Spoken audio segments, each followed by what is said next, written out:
حضرت ادریس علیہ السلام ایک ایسی قوم میں پیدا ہوئے جہاں لوگ زیادہ تر دنیاوی خواہشات میں مصروف تھے۔ ان کی قوم نے اللہ کی تعلیمات کو بھلا دیا تھا اور ظلم و ستم میں ڈوب گئی تھی۔ ادریس علیہ السلام نے اپنی قوم کو صبر اور ایمان کی دعوت دی، لیکن اکثر لوگ ان کی نصیحتیں سن کر کانوں میں انگلیاں ڈال دیتے یا اپنے کپڑوں سے چہرہ چھپا لیتے۔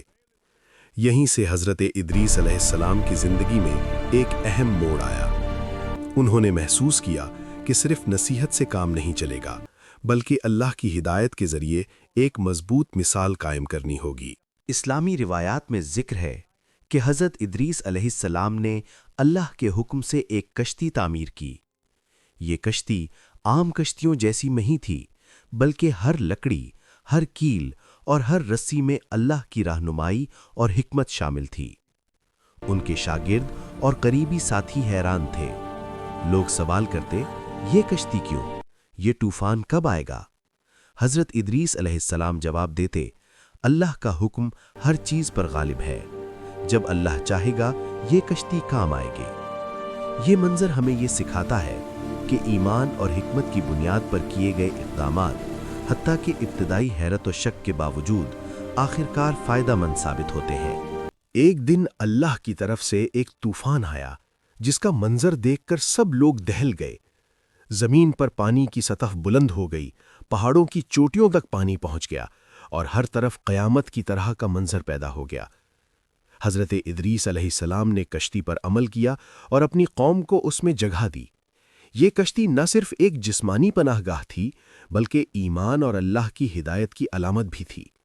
لوگ خوف زدہ تھے، لیکن ادریس علیہ السلام نے صبر اور دعا کے ذریعے ان کی حوصلہ افزائی کی۔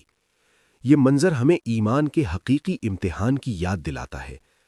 مصیبت کے وقت سکون اور حکمت کی طاقت ایمان کو مضبوط کرتی ہے۔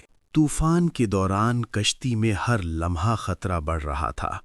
لوگ اندیشے میں مبتلا تھے، لیکن حضرت ادریس علیہ السلام کی موجودگی ایک روشنی کی مانند تھی۔ ان کی دعائیں، حکمت اور حوصلہ سب کے دلوں کو مضبوط کر رہی تھیں۔ ایک واقعہ ذکر ہے کہ کشتی کے پچھلے حصے میں ایک بچہ رونے لگا۔ ادریس علیہ السلام نے اسے سکون دیا اور فرمایا، اللہ ہر جان کی حفاظت فرمائے گا، بس ایمان اور صبر برقرار رکھو۔ یہ لمحہ کشتی کو صرف پانی کی سطح سے نہیں، بلکہ ایمان کے امتحان سے بھی جوڑتا ہے۔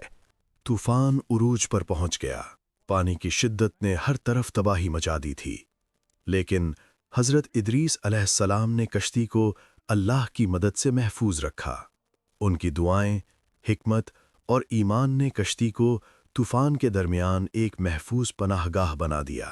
اس لمحے اللہ کی قدرت اور نبی کی حکمت واضح ہو گئی۔ انسان کی حفاظت صرف اس کے ایمان اور اللہ کی مدد پر منحصر ہے۔ یہ وہ لمحہ تھا جب کشتی نے طوفان کو عبور کیا اور سب لوگ سالم بچ گئے۔